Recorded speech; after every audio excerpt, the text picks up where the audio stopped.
안녕하십니까. 언제나 소비자폰에서 방송하는 콘스탄트 김입니다. 이번 시간에는 돈 버는 절세가 되겠습니다. 지금 종부세 개정 개편 논의가 일고 있습니다. 그런데 앞으로 종부세가 폐지될까요? 여기에 대해서 알아보도록 하겠습니다. 종부세라고 하는 것은 제가 볼 때는요, 세금 중에 최악일 수가 있습니다. 최악입니다, 사실은. 왜 그러냐면요, 소득, 벌어들인 돈에 대해서 세금을 다 냈습니다. 그리고 자산을 샀습니다. 세후 자산으로 산 부동산에 대해서 취득 시 세금도 또한 다 냈습니다. 그런데 보유하고 있다고 해서 고액의 세금을 과세합니다. 이것이 바로 이중과세가 아닐까 생각합니다. 종부세 부담은요, 결국은 임차인한테 전가할 리스크가 있습니다. 그러다 보니까요, 결국 임차인들의 경제 활동도 위축시켜 여러 가지 경제 순환에 악영향을 미칠 수가 있는 최악의 세금이 아닐 수가 없습니다. 그리고 어떻습니까? 종부세라고 하는 것은 한 번만 내는 게 아니죠. 매년 죽을 때까지 보유하고 있는 한 평생 세금에서 벗어날 수 없고, 또한 그 세금이 매년 증가한다니까 문제죠. 그리고 죽었을 때는 또 상속세마저 피할 수 없으니까 그러기 상태에 빠진 사람을 마지막 카운터 블럭까지 맞아야 되니까 이것은 최악이 아닐 수 없겠죠. 자, 재산세를 세계 1위로 내는 나라가 있습니까? 나라가 있습니다. 어느 나라인지 아십니까? 놀랍게도 그 한국이거든요. 한번 비교해 보도록 하겠습니다. GDP 대비 부동산 세금 양도세를 제외했습니다. 비율을 보는 것입니다. 2021년도 기준이 되겠습니다. 8위는 이스라엘입니다. 2.597%고요. 7위는 일본 2.647%가 되겠습니다. 6위는 미국입니다. 2.971%고 5위는 벨기에부터 3% 넘죠. 3.341%입니다. 영국도 세금이 많기로 유명하죠. 영국은 4위가 되겠습니다. 3.814%고요. 그리고 3위는 프랑스입니다. 3.823%고 2위는 이때부터 4%가 초과되겠죠. 룩셈부르크입니다. 4.021%인데요. 놀랍게도 한국은요, 4%대 중반이죠. 4.502%입니다. 따라서 OECD 국가 중에서 1위를 기록할 정도로 엄청나게 많습니다. 재산세 많이 내는 이유가 뭡니까? 바로 재산세 내고 종부세라고 하는 것이 가장 큰 원인입니다. 매년 최고 7.2%까지 죽을 때까지 떼어가니까요. 정말로 최악의 세금이 아닐 수 없겠죠. 여기서 7.2%라고 하는 것은 1.2% 농특세를 포함한 것이 되겠습니다. 그리고 또요, 부동산 세금으로 GDP 대비 세계 1위로 내는 나라가 어느 나라인지 아십니까? 이것 또한 한국이 되겠습니다. 양도세를 포함한 한국의 GDP 대비 부동산 세금 비율은요, 무려 6.274%나 됩니다. 놀랍지 않습니까? 이게 어느 정도냐면요, 2위인 영국은 4.337%보다도 약 2% 내외의 격차를 보이고 있다는 것입니다. 그리고 참고로 OECD 국가 평균이 2%가 안 됩니다. 1.986%인데 거기 대비해서 3배 이상 더 높습니다. 그러니까 가렴지구가 아닐 수 없겠죠. 우리는 겨우 이제 OECD 국가 대비해서 겨우 선진국 문턱에 들어섰는데 벌써 선진국을 능가하는데 그것도 평균 3배 이상의 세금을 내야 하니 이것이 바로 가렴지구의 바로 가렴지구라고 말씀드리는 것이 아닐 수 없겠죠. 자, 종부세는 지옥입니다. 지옥의 길을 한번 보시기 바랍니다. 왜냐하면 죽을 때까지 과세하고 납부해야 되거든요. 결국 종부세는 팬 놈만 계속 빼는 것이죠. 그리고 마지막에 더 팹니다. 그게 바로 상속세가 되겠습니다. 평생 종부세 세금에 시달리다가 죽을 때는 또 상속세 50%까지 세금을 부담해야 되니까 어떻습니까? 지옥이란 죽지 않아도 평생 세금에 시달리는 삶을 저는 지옥이라고 말씀드릴 수가 있을 것 같습니다. 만약 50세가 한 해 내는 종부세가 4,800만 원이라고 가정해 보도록 하겠습니다. 내 집에 살면서 매월 400만 원의 월세를 내고 있습니다. 그런데 이 사람이요, 매년 4%씩 종부세가 상승한다고 가정하면 40년 동안 이분이 90세 정도 살 수 있잖아요. 어느 정도의 종부세를 내는지 알아보도록 하겠습니다. 자, 90세까지 놀라지 마십시오. 47억 9,167만 원의 종부세를 내야만 합니다. 차라리 이럴 바에는 집을 갖고 있지 말고 최고급 호텔 스위트룸에서 생활하는 것이 훨씬 더 편하지 않을까요? 100세까지 장수한다면 더욱 놀랄만한 일이 벌어집니다. 76억 6,914만 원까지 내야 되고요. 120세를 사시는 분도 있겠죠. 182억 3,338만 원을 내야 합니다. 정말로 세금 폭탄, 그 다음에 핵폭탄, 수소폭탄이 아닐 수 없겠죠. 현재 적용되는 종부세율은 6%가 되겠습니다. 농특세 포함되죠. 농특세가 무려 1%나 되거든요. 그 최고 세율이 되겠습니다. 이것도요, 과거에는 7.2%였습니다. 따라서 14년 동안에 종부세를 내고 나면 집 전체를 날리게 되는 형국입니다. 종부세의 탄생은요, 2004년도 노무현 정부 때 시작됐습니다. 시작을 너무 편하게 마음대로 결정했죠. 왜냐하면 부자 증세의 일환으로 시작했거든요. 그런데 지금 종부세 개정 및 폐지 논의를 하자고 하니까 신중하게 접근해야 한다고 말하고 있습니다. 일각에서는. 이런 걸 소위 젊은이들이 말하는 삽소리라고 합니다. 시작을 제멋대로 했다면요, 여러 가지 문제점이 발생되고 있다면 당연히 끝도 마음대로 폐지할 필요가 있겠죠.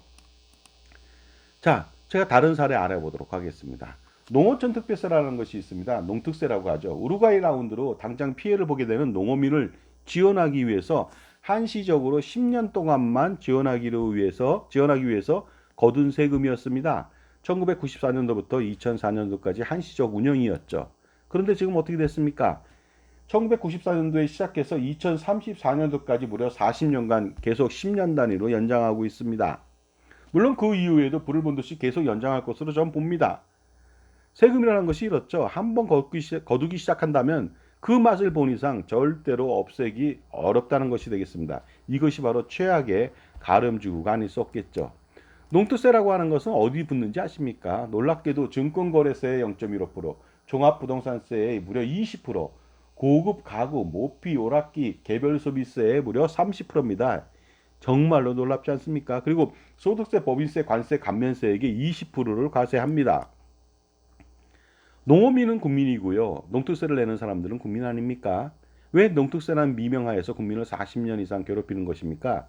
예전에 이 농특세가 1년에 8조 원 정도 거쳤습니다. 요즘은 한 6조 원 정도 이상 거둘 것으로 전망되고 있거든요. 그동안 65조 이상을 걷어서 농어민한테 지원을 했습니다. 그런데 이러한 농특세 지원으로 농어민의 생활이 나아졌을까요? 제가 볼 땐 그렇지 않은 것 같습니다. 정말로 밑빠진 독에 물 붓기가 아닐 수 없겠죠. 자, 지금까지 제 정보가 도움이 되신다면 무료 구독하고 좋아요 부탁드리겠습니다. 그리고 특히 멤버십 회원가입을 통해서 보다 다양한 서비스 받아보시고요. 그 프리미엄 동영상 서비스 받아보시기 바랍니다. 저의 절세 비책이 들어있으니까 그 영상을 시청하시게 된다면 수억 원은 물론이고요. 수십억 원 아니면 그 이상의 절세가 가능합니다. 자, 그렇다면 종부세 통계 좀 알아보도록 하겠습니다. 2022년도에 주택분 납부자가 무려 120만 명이었습니다. 엄청나지 않습니까? 1주택자도 바로 종부세를 냈거든요. 그런데 2024년도에 주택분 납세자는 41만 명으로 급감합니다. 무려 어떻습니까? 한 해 동안에 79만 명이 지옥에서 해방된 것입니다. 오랜만에 그들에게 편안한 잠자리를 선물로 준 것이죠. 이렇게 급감한 이유는 바로 이것이 되겠습니다. 주택 공시가격을 하락시켰습니다. 그 다음에 종부세율을 인하시켰습니다. 징벌적 누진과세를 완화시켰던 것이죠. 기본공제를 6억 원에서 9억 원으로 확대시키고요. 1주택자는 12억 원까지 확대시켰습니다. 그 다음에 가장 중요한 게 있습니다. 공정가격 적용 비율을 100%에서 60%로 적용했기 때문에 이렇게 종부세가 급감한 것이 되겠습니다. 자, 이렇게 종부세, 세금 완화로 전 국민이 행복해질 수가 있습니다. 하지만 제가 볼 때는요, 종부세는 이중과세 성격이 있기 때문에 완전히 폐지해야만 더 행복해질 수 있다고 믿습니다. 세금을 뜯어내는 것은 절대로 중요하지 않습니다. 오히려 어리석다고 전 봅니다. 따라서 세금이 나오도록 유도하는 것이 가장 중요한데요. 바로 부자들한테 기업 활동 촉진을 통한 투자를 통한 유발 세금을 평생토록 지속적으로 거둘 수 있도록 확대시켜 나가는 것, 조장시키는 것이 가장 중요하고 현명하지 않을까 생각합니다. 이번에 종부세 논의 전망을 제가 좀 보겠습니다. 여소야대 대치 상황에서 종부세 폐지는 언감생심이라고 볼 수가 있습니다. 적당하게 논의하다가 약간만 손질할 것이 뻔하고요. 그런데 이번에도 빈손으로 돌아올 확률이 높습니다. 이미 공정가액, 시장가액 그 적용 비율을 100%에서 60%로 낮췄기 때문에 완화를 했다고 믿고 있기 때문이죠. 그래서 더 이상의 완화는 없을 것으로 전 봅니다. 그렇다면 다주택자라고 하는 사람들은요, 계속 지옥의 길을 걸어야만 합니다. 그렇다면 그들에게 어떤 고통이 기다리고 있는지 알아보도록 하겠습니다.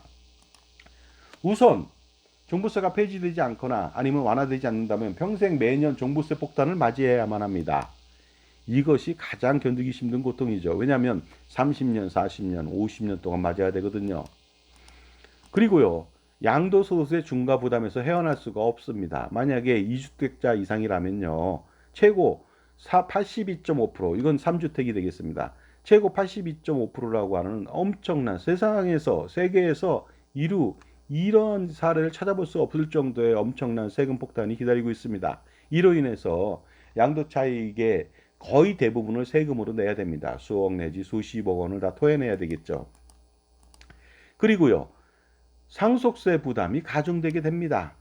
그런데 만약 사전 증여를 효과적으로 한다면요, 당연히 종부세, 증여세, 그리고 상속세 부담이 경감됩니다. 그리고요, 종부세 세액 감면도 최대 80%까지 하실 수 있거든요. 만약에 주택이 세 채 있는데 두 채를 자녀들한테 나눠줬다. 그러면 본인은 1세대 1주택자가 되거든요. 그렇다면 종부세율도 떨어지고, 그 다음에 종부세 금액도 얼마 안 되는데 거기에다가 그 종부세 최대 감면 80%까지 받으니까 종부세 부담이 거의 미미하겠죠.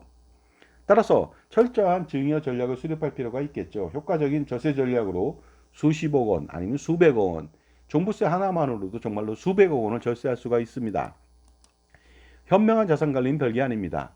풍부한 전문 지식하고 다양한 경험, 자기만의 솔루션을 가진 당연히 종합자산관리사가 필요하겠죠. 하지만 그 사람이 금융기관 소속이거나 판매인의 입장이라면 여러분 편이 아닙니다. 따라서 자기 편에 자기를 성실하게 지원해주는, 자기 몸처럼 아끼고 지원해주는, 바로 평생 지원해주는 자기 편의 종합자산관리사가 필요한 것입니다. 누구를 만나느냐에 따라서 세상의 일은 모두 성패가 결정됩니다. 자산관리나 인간관계도 마찬가지가 되겠죠. 그러다 보니까요, 당연히 여러분들 좋은 사람 만나서, 자기 편의 사람 만나서 반드시 절세와 여러 가지 효과를 누리시기 바랍니다. 백문이 불여일견이 아니라 이제는 백견이 불여일행입니다. 그래서 저 콘스탄트 김의 NGP 플랜을 통해서 여러 가지 세금 절세 전략을 세운다면요, 그 기대 효과는 매년 상상을 초월하게 됩니다. 따라서 반드시 콘스탄트 김의 NGP 플랜을 통해서 성공하는 자산 관리를 만들어 보시기 바랍니다. 그래서 이 영상을 보시는 할아버지, 아버지는 현명한 분이 되셔서요, 할아버지, 아버지, 손자녀 3대를 잇는 100년대계 자녀순 플랜, 바로 100년 동안의 세금 우산을 한번 준비해 보시기 바랍니다. 자, 지금까지요, 그 종부세 앞으로 어떻게 될지 거기에 대해서 알아봤고요. 제가 볼 땐 100년 하청입니다. 따라서 효과적인 절세 전략하고 NGP 플랜을 실행시키는 것이 가장 중요하다고 봅니다. 감사합니다.